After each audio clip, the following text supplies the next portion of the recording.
আসসালামু আলাইকুম। আশা করি যে যেখানে আছেন সুস্থ আছেন।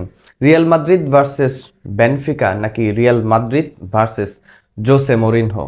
পাগলা man, magic man, the man is crazy.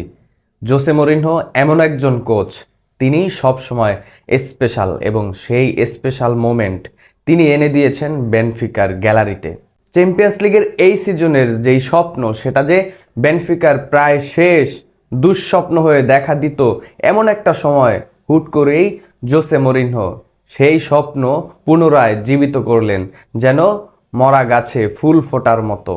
এই জায়গায় সম্পূর্ণ ক্রেডিট ওই magic man, the special man Jose মরিনহোকেই দিতে হয়। কেননা যেই সময়টাতে ম্যাচের ৯৮তম মিনিট এক্সট্রা টাইমে খেলা এবং আর কিছুক্ষণ পরেই রেফারি বাঁশি বাজিয়ে এই ম্যাচের ফলাফল নির্ধারণ করে দিবেন, ঠিক সেই সময়টাতে দাঁড়িয়ে ফ্রি কিক থেকে যখন গোলকিপারকে তিনি ডি বক্সের মধ্যে নিয়ে আসেন প্রতিপক্ষের, ওইখান থেকে গোলকিপার হেড করে ড্রাইভিং হিডে একটা গোল করে ম্যাচের লাইন আপটা, ফলাফল, ম্যাচের স্কোর লাইন ৪-২ গোলে।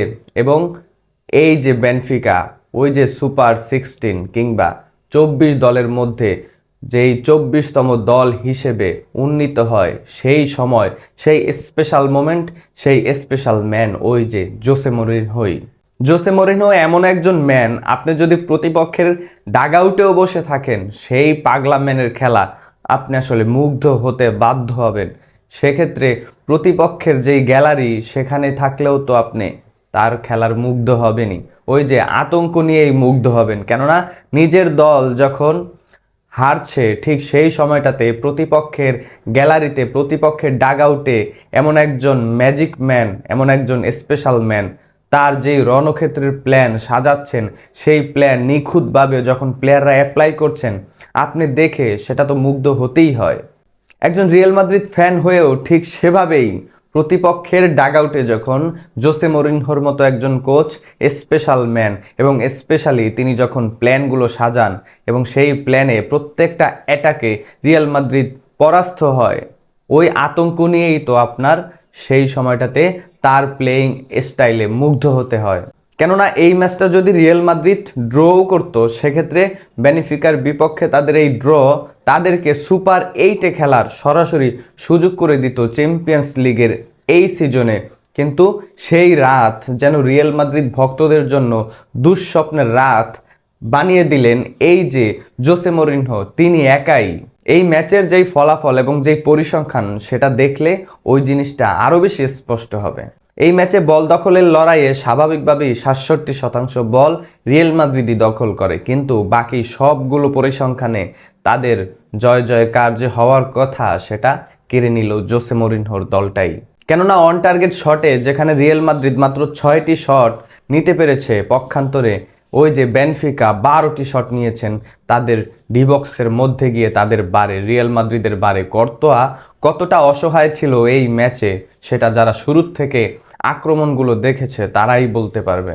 কেননা ৪টি গোল হজম করার পরেও এই ম্যাচে কর্তোয়াকে আরও ৭টি সেভ করতে হয়েছে, যেখানে বেনফিকা যে কতটা বিধ্বংসী সেটা তো আরও স্পষ্ট।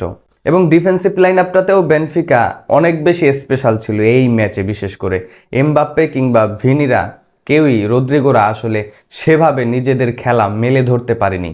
সেটা তো ওই ২৩টা ট্যাকেল, ১৩টা ইন্টারসেপশন এবং ১৬টা ক্লিয়ারেন্সে আরও বেশি স্পষ্ট কতটা কম্প্যাক্ট পারফরমেন্স ডিফেন্সিভ লাইন আপটাতে করেছে জোসে মরিনহোর শিষ্যরা।